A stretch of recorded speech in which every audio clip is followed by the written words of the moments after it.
Welcome back to another video, and in this video I'm going to be talking about why your consistency is not converting into money on OnlyFans. So let's get into it.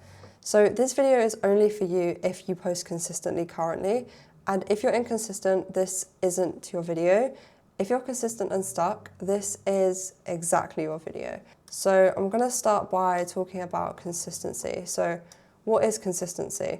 Consistency is posting every day without fail, showing up even when you don't feel like it, and having a good backlog of content, so even when life's testing you, you never fall behind. And what I mean when I say that is we've worked with multiple creators who have had things happen in their life which means they need to stop making content. Whether this is them getting ill, them dealing with family problems, relationship problems, loss in their family, or if they just get busy with like everyday stuff. I always say it, but it's always really good to have a backlog because then you're never put on the spot that specific day and you're forced to make content. If you're really up on being consistent and you're running out of content like that day, and then you have to film the content, but let's say you feel really run down, you didn't have a good sleep last night. If you had a backlog, you can just take some from the backlog instead of pushing yourself to work on that specific day. This is also posting regularly, showing up daily/weekly, following trends and doing what you're told. Consistency is the baseline, not the growth strategy. They're two completely different things. Posting regularly just means you've met the minimum requirement. It does not mean the platform owes you views. It does not mean that people owe you money. Most creators get stuck here because they think, well, if I just post more, it will eventually work. And when it doesn't, they feel burnt out and frustrated. The truth is, consistency is the baseline. Growth only happens when your posting is intentional. What this means is you can't just post like anything consistently and just expect to grow. You do need to make sure your content is engaging and entertaining as well. And then other factors as well, like is your content high quality? Are people going to enjoy watching it? And most importantly, if someone's just scrolling through their social media, are they going to stop and engage with your post or actually look at it? Next, we have content type. So most creators only post one type of content, viral or trend content. Yes, they do get some views from it, and yes, they do get some likes, but views don't necessarily mean buyers. So, for example, this video here.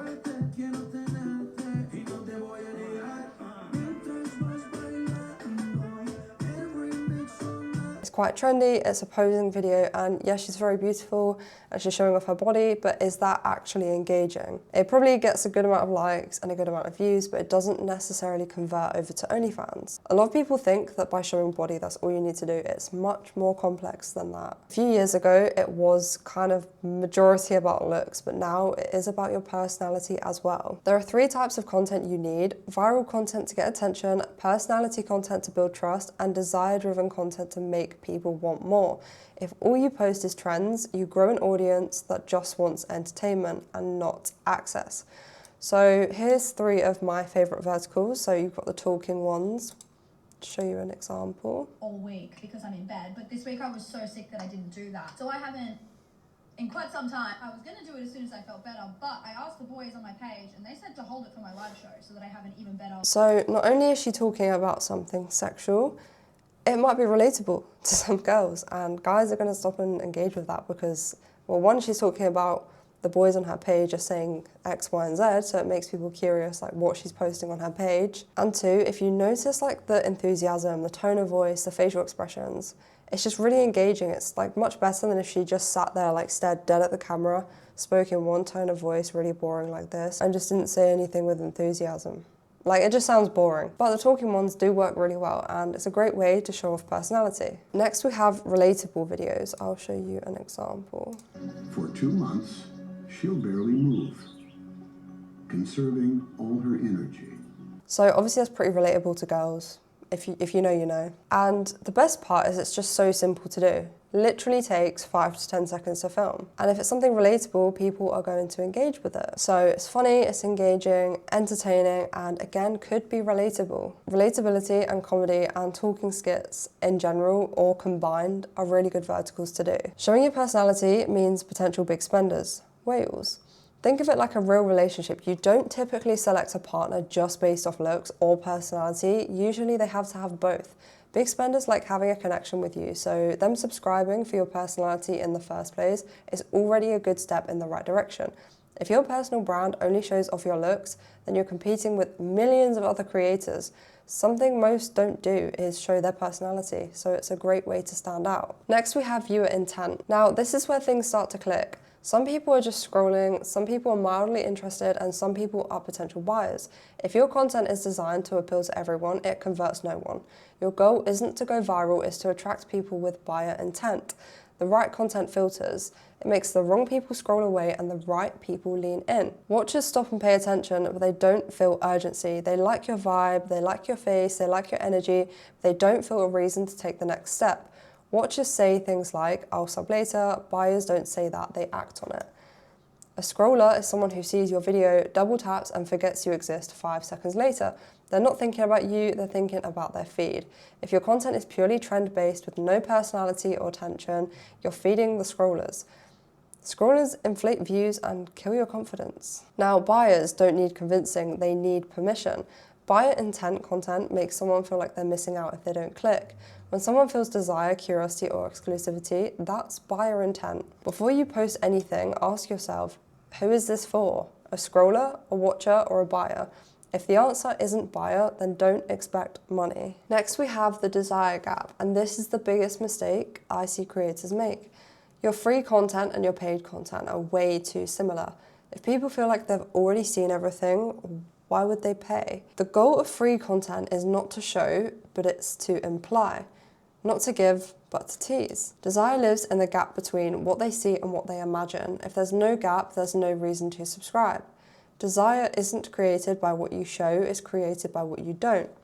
So your free content should never feel like a preview of the paid content, it should feel like an invitation. Teasing makes someone curious. Giving makes someone satisfied, and satisfied people don't buy. If someone feels satisfied from what they've already seen, they're not going to want more. And I'm trying to think of an example. I can't show any because of the YouTube guidelines, but let's take an OnlyFans feed post, for example. If you screenshot a explicit video and then cover bits with emojis, it is teasing, but at the same time, you're giving away too much. Like, the tease should be like you in a nice underwear set or something like that. When someone fills the gaps with their imagination, the desire increases. The brain always wants what it can't fully see. People don't pay for nudity, they pay for access, fantasy, and intimacy. Your content should make someone feel like they're getting close, but not close enough. Then we've got the conversion path. So let's talk about the path that someone takes to pay you. A conversion path is the exact journey someone takes from discovering you to paying you. If this path is not intentional, people fall off even if they like you. Step 1, discovery. So for example, Instagram Reels. This is where someone finds you for the first time. Your only job here is to make them stop scrolling, not to sell. If you try and sell too early, you're going to scare them away. Step 2, profile. The moment someone clicks your profile, they're asking one question: is this worth my time?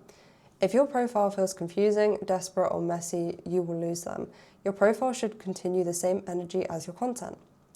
Step 3, the link click. This is the moment of commitment. Clicking your link is someone saying, I'm curious enough to go further. Make sure your link is simple because confusion kills clicks. Step 4, subscribe. Subscribing is not about horniness, it's about expectation. People subscribe when they believe what's on the other side is worth it. If their expectation doesn't match reality, they're not going to stay. This will be where people sub, they never spend, and then they just leave. Step 5, retention. This is the step creators forget about, and it's where the real money is. Retention comes from consistency, connection, and the fulfillment of the fantasy. If people leave quickly, it's not because they're cheap, it's because the path broke somewhere. Every single step should answer one question: what do I want them to do next?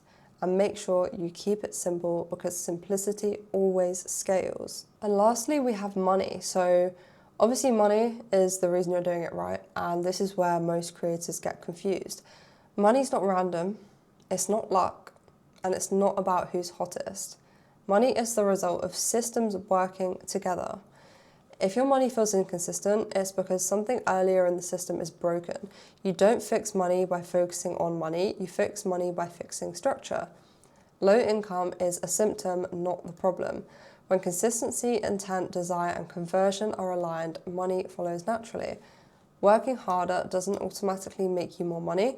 Posting more doesn't guarantee you more income. Effort without strategy just leads to burnout.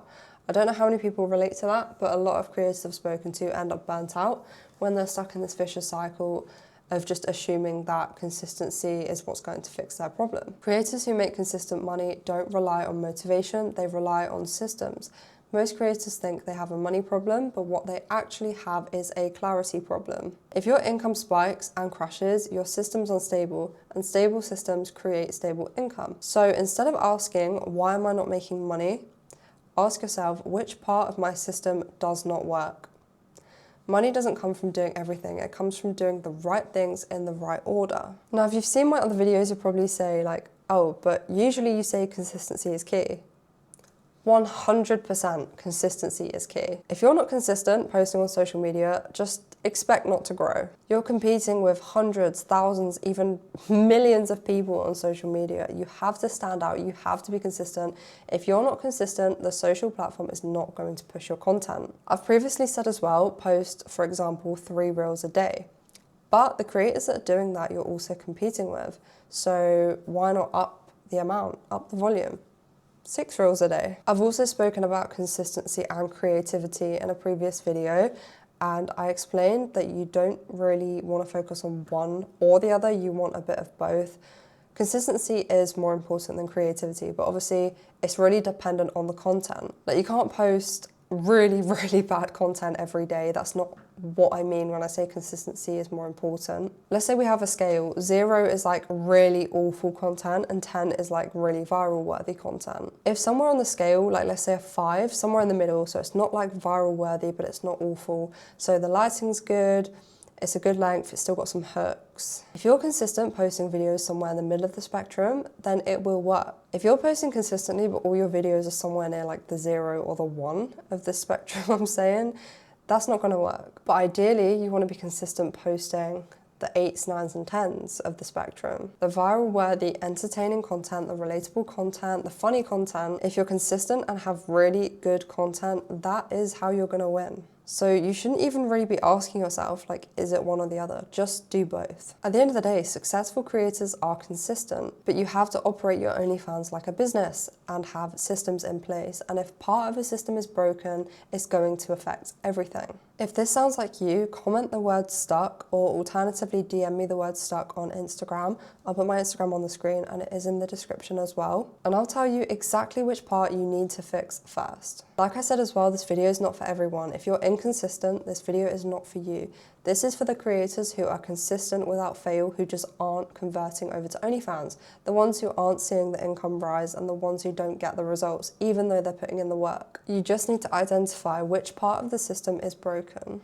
Anyways, I hope you enjoyed this video. Make sure to like and subscribe and drop a comment as well. I reply to every comment, and I'll see you in the next video.